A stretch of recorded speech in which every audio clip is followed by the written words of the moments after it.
They sometimes say that there's not a lot of humor in the Bible, but I think there is. I think today, in fact, often with Peter, there's something to smile about at least. Peter and James and John go up on the hilltop, and Jesus is transfigured before them. And the first thing Peter wants to do is to set up a tourist site. Hey, let's put up some tents and we'll tell people all about it. And if you've been to Israel, as I have, there's lots of tourist sites.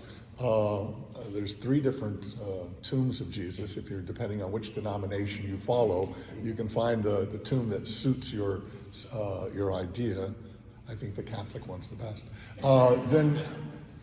And there's lots of places you can go, and the tour guides usually say, and this is maybe where Jesus did this, and this is perhaps where Jesus had the Last Supper.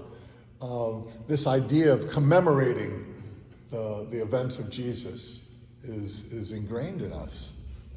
We want to do that.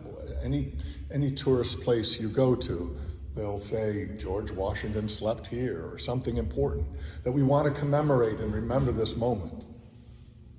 I'm glad I was able to go to Israel at one point. I don't think now is a good time to be a tourist in the Holy Land, sadly. But the story today takes place on a mountain, and many important things happen on mountains, especially in the Gospel of Matthew.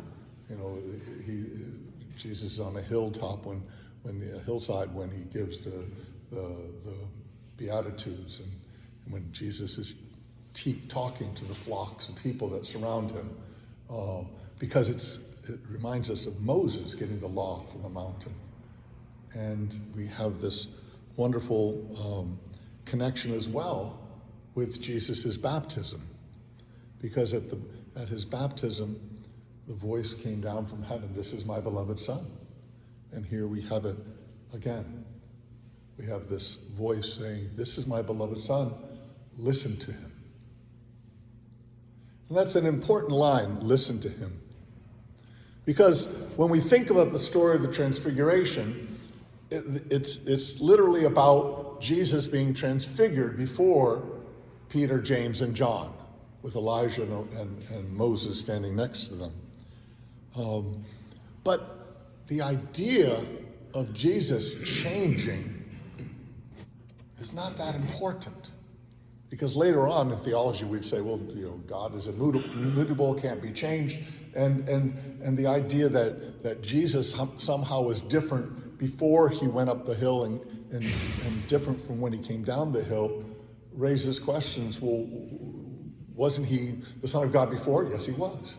Wasn't he a good teacher about the law? Yes, he was. In effect, Jesus didn't change at all through this experience of the Transfiguration. What changed was John and James and Peter and their ability to see perhaps Jesus in a new way, in a way they'd never seen him before, brilliantly white, with Elijah and Moses there, showing the continuity of the faith of God from the beginning of the Jewish story until that point. The idea is not that Jesus changed, but it's that we're called to change. We're supposed to have something changed in us.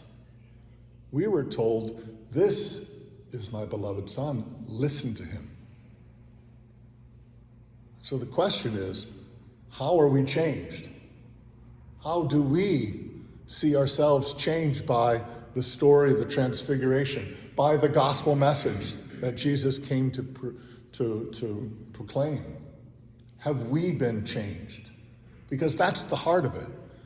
Jesus turning dazzling white is only a prefigurement of the resurrection that was to come. It was just a temporary glimpse that Peter, James, and John got. And Peter was excited and wanted to commemorate it. But Jesus says, cool it, Peter. This isn't important. Listen to what you just heard. Listen to my Son. Listen to the words. We have to ask ourselves, are we changed? as we come into another cycle of war and violence that somehow is connected to the Holy Land where Jesus once walked. We have to ask ourselves, how much have we changed? Are we better at all? Do we get better? Is it possible to get better? Are we able to listen to the words of Jesus, who, when he was on the mountaintop and gave the word to his followers, said, "Blessed are the poor, blessed are the meek, blessed are those who thirst for justice." He didn't say the winner is the one who attacks first and wipes out the other people. As we reflect on our Lenten journey, we're supposed to be changing. We're supposed to be listening to God, listening to his Son and the message that he preached. May we continue to do so.